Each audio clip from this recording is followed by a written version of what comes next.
ang dadalhin ko na testimony dito sa inyo yung nangyari sa anak ko. Kasi siya wala siyang alam kung ano nangyari sa kanya eh. Kaya ako na nagpagkwento sa inyo. Bali, start na sakit niya, bali, nanganak siya nung 2020, isang baby boy, and then after 5 days, sumakit ang ulo niya na parang hindi niya makaya. Kasi sobrang sakit, akala namin nga, binat-binat man yun. Kaya, pinayot-ilot, pinagsuot, kaya akala gumaling siya.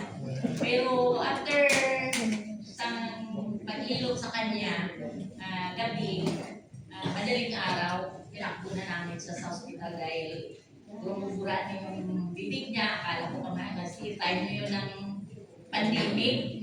Akala namin COVID na yun eh. Pero pagdating doon, daming test na ginawa sa kanya. So, thankful naman kami kay Lord na hindi siya COVID. Pero pagdating namin doon, parang nasa critical talaga siya. Nasabi na ng doktor na pinapapirma na ako ng waiver. So alam nyo na yun kung ano kalagayan pag gano'n. So, time yan. Umiiyak na lang ako.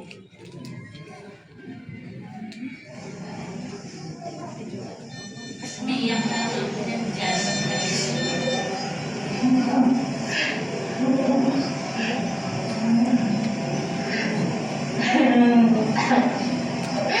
Anak, lumapad ka na para sa mga anak mo. Please.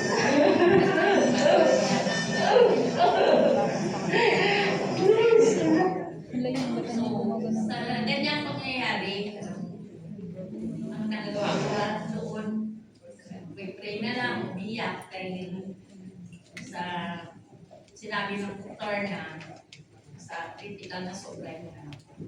So, nangyari pala niya na tinatanong din ako ng anak ko na isa kung kamusta na kami sa hospital. So, hindi na ako makapag-type sa cellphone. Ang ginawa ko, nag-video ako, pag-send. So, lang na-send, pinost din pala ng anak ko, kaya yun ang nakaabot sa ni Ma'am Cyril at ni Sir Jewel, na-alarman din sila na ganun ang nangyari sa anak ko. So, di sila nagdadalawang isip. Pumunta sila kaagad doon sa hospital, nagdala sila ng isang buti na 4th year. So, one day kami doon, okay pa siya nung bago kami dumating, na ganun pa lang ni Torel yan sa video na magalaw-galaw pa siya. Pero, pag 2 days kami sa ER, wala na.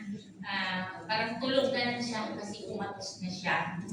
So, nung dinala, parang blessing in disguise din na binibigyan talaga ng way ni Lord kung ano ang dapat gagawin. So, sa ER na, dahil sa kadaming pasyente COVID, pinakausapan ako ng doktor na ako magbantay. So, spirit ang role namin doon sa may ER. So, nakapag-chance ako nung humatid sila. Advice na ako ng Cyril kung ano gagawin. So, ano na yun ang anak ko, nakatunggo, naka-ventilator. Tapos, yun ang ginawa ko, pinigaan ko sa, hiningatan ko lang ng kasi may color yan, baka makita doon sa ventilator. Nilagyan ko lang ng tissue kamay sa may gilid, at saka pinigaan doon na sobrang ingat para mag-diretso ito sa, niya, sa lalakad niya yung portrait na yan. So, after that, dahil sana ilagay kami sa ICU, pero pandemic, punong-puno ang ICU. So, hindi kami nailagay agad doon. Ang advice na lang ni Doc na i-admit na lang kami sa room. So, dinala kami sa 7th floor ng Commonwealth Hospital. Doon kami na ipasok. At sa doon na, hindi tuloy-tuloy ang pagkainom ko dahil kami lang doon, kasi private room, kami lang dalawa doon. So, pag lumabas ang mga nurse na nag-check sa kanya, may time ako na magbigat. So, doon na nag-start na 2 days kami sa ER, wala na siya, pumatos na siya. Nung doon na kami sa taas, doon na naman, nag-start na siya na bumalaw ng mga kamay niya. Bali, naka-4 capsule ang naka-take ko sa kanya. So, start na magalaw ng mga kamay niya. So, after that, dinala kami ulit sa ICU dahil nagkabakante na ICU kasi yun na lang ang hinihintay. So, nandoon na sa ICU, bali, wala na akong ano doon, wala na akong hindi na ako makakainom dahil hindi na kami makapasok. Umabot pa siya ng 9 days bago magising. Kaya, yung doktor niya, alam mo, sobrang ano niya, ang saya na nararamdaman niya. Sobrang pa sa akin, parang ano siya, kasi Christian din ng doktor namin na palagi niya sinasabi na dinadala niya sa ano nila, sa panalangin nila, sa family devotion nila.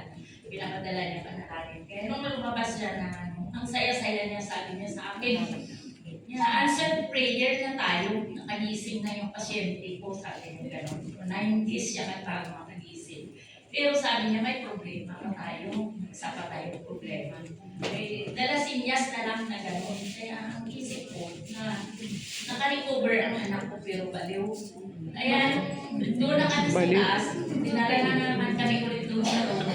Nagsalita yung anak ko na ate niya, ang kapatid niya, salita ko yung medyo malakas ang busis. Sabi niya, ate, pagaling ka din ha. Tapos, nag-ano siya, nag-response. Kaya doon naman na ulit na sumaya ang doktor namin dahil sabi niya, ay salamat, totally recover na yung pasyente ko. So, doon ko napatunayan na yung porter talaga na binigyan ng power ni Lord na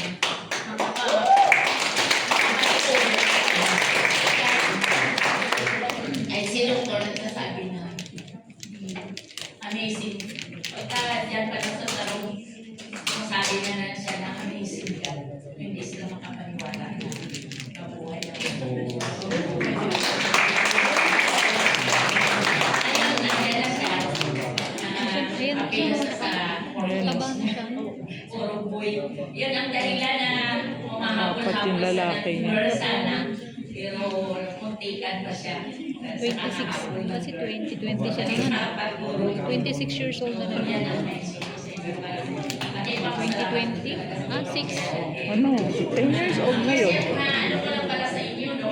Kasi ako, 2016 eh. Si Yuri 2015. iniyaya na ako. Binaliwala ko lang. Pero pagdating ng panahon, kailangan ko rin pala kasi sasabihin natin mahal. Isipin natin yung presyo mahal. Magkano ba yung isang therapy? 7 bottles. 180. Noon, 126 pa lang yun.